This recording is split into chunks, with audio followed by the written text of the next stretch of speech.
Yesu Kristo nashimwe. Ndabasuhuje mu izina rya Yesu Kristo bene data. Mwese aho muri abo tubana mu mwanya wa niba ture buri gitondo.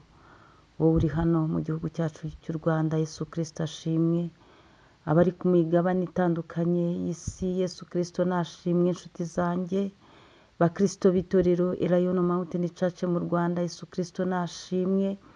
Iki gitondo tubanje Imana hose muri byose, tubanje Imana ku buzima bwacu, tubanzije Imana ku bacu, tubanje Imana ku babisha bacu, Imana ihatubere, turwanirira intambara tuzi n'izo tutazi.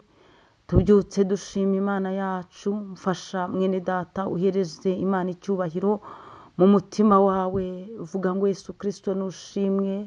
Shimira Imana, uyibwire ngo Mana urakoze, unciye iki Yesu kungirira neza bigeze aha. Imana ishimwe. Ndagira ngo nkubwira niba ubwo urwaye, abarwayi bose siko babyutse bakiri bazima. Ndagira nkubwire nawe uri muzima, siko abaryamye ari bazima babyutse ari bazima. Ibyo ni ubuntu bw'Imana. Imana ibikoze mu bumana bwayo, iravuze ngo niwongere ubeho, ubayeho. Imana ikomeje gahunda yo kukwimana no kukurengera. Hereza Imana icyubahiro. Imana nishimwe. Nakubwiraga ngo ushime Imana. Imana yakurengeye, Imana yakwimanye, Imana yakurinze. Wibitesha agaciro, bifate nk'igikomeye. Uhereze Imana icyubahiro, ushime Imana muri iki gitondo. Muri iki gitondo dushimiye Imana izinze ijoro ikaba izinguye aya manywa dukandagiyemo. Imana ishimwe, Imana ishimwe. Imana iravuze ngo nubeho kuko igufiteho umugambi.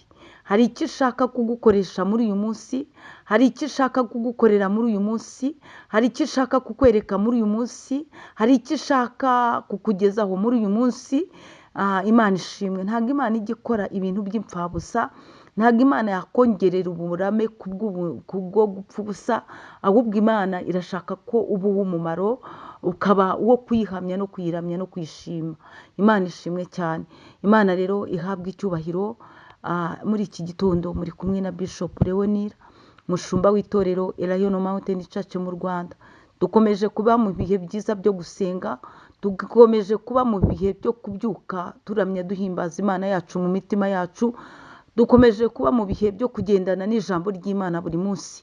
Turi muri teme ivuga ngo Uwiteka niwe Mana. Ejo twasanze Mose amaze kwitegereza intumbi z'Abegiputa mu nyanja itukura, yaravuze ngo Uwiteka, mu byitwa Imana hari yihanywe nawe. Imana ishimwe. Nawe hari ibyo wabonye biteye ubwoba Imana yarangije, hari ibyo Imana yarangije, hari ibyo Imana yakuyeho. Nawe wavuga iryo jambo ukavuga ngo Uwiteka niwe Mana. Ndakubwiye rero muri iki gitondo ujye umenya ko imbaraga z'Imana ni ntagereranywa. Gukora kw'Imana ni Imana ikora ibintu by'ikirenga. Imana ikora ibintu ubwonko bwacu budashobora gushyikira. Imana ikora ibitangaza. Ikora ibitangaza tugatangara. Yo ni igitangaza. Imana ishimwe. Uwiteka mu byitwa Imana ntayihanywe nayo. Imana ishimwe. Ushobora kubona abanyembaraga, ariko abo ngabo ni abantu baragerageza imbaraga zabo zikarangira. Ushobora kubona abagerageza gukora ibintu runaka, ariko hari aho imbaraga zabo zirangirira. Ahubwo Uwiteka niwe Mana. Imana ishimwe. Ushobora kuba hari abapfumu cyangwa abakonikoni uvuga ngo barabishoboye, ariko imbaraga zabo zirangirana nabo kuko nabo ni abantu barapfa. Imana ishimwe. Uwiteka Imana yahozeho, izahoraho ibihe byose, yitwa Uwiteka. Uwiteka niwe Mana. Uwiteka niwe Mana. Uwiteka niwe Mana.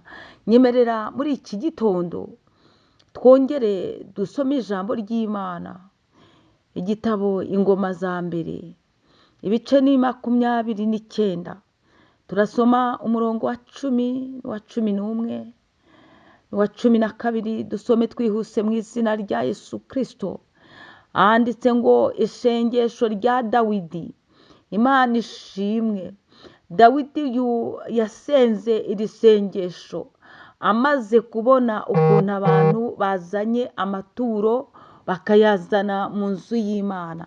Arangije Dawidi asenga iri sengesho.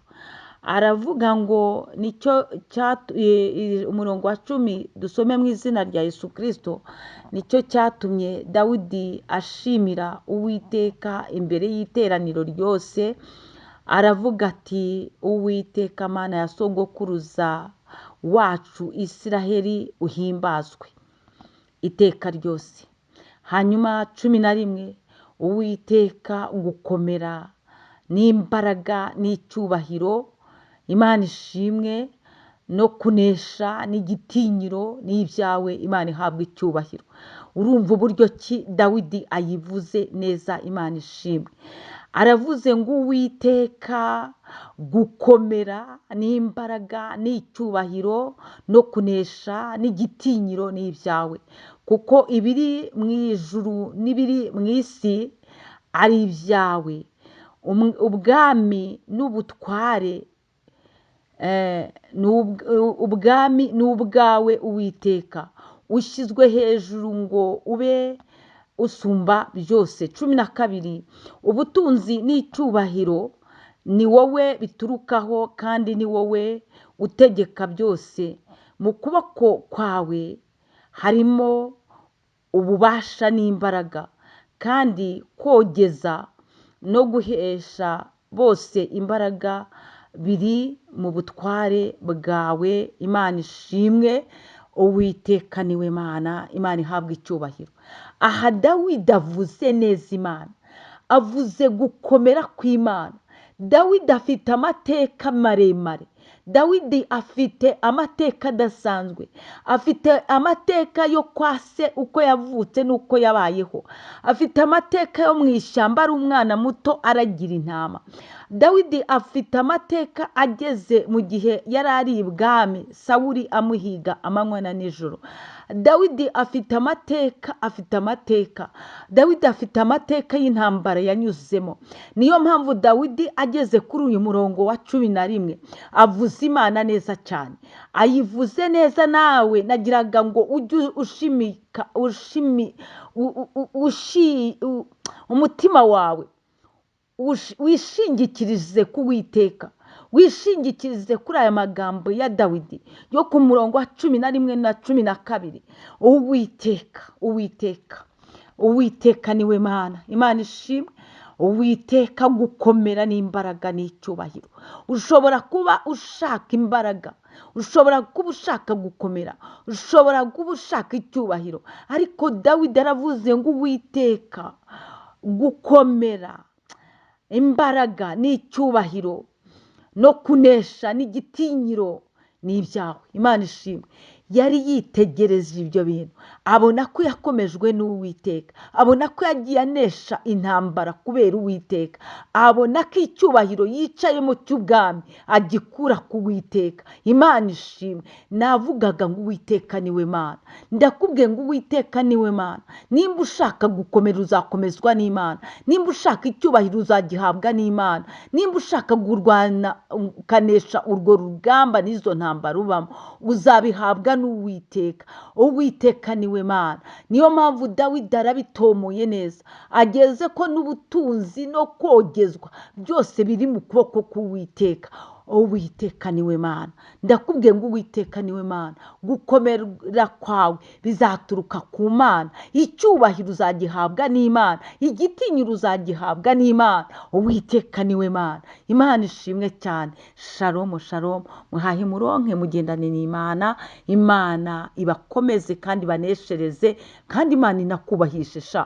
Imana iguha icyubahiro, kuko nta muntu udakunda kubahwa. Imana ikuneshereze, Imana ikukomeze, Imana ikubahishe, kandi guhe no ku butunzi, kuko no ku butunzi urabukeneye. Ubu iyi si ukeneye kugira ibyo ukora, ukeneye ko iyo business yawe yaguka, ukeneye ko mu kazi kawe waguka, ukeneye kwakira ibifatika mu kiganza cyawe.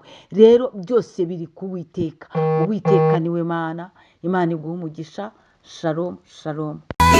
Ineza yawe ku mwana w'umuntu, ineza yawe nirondoreka.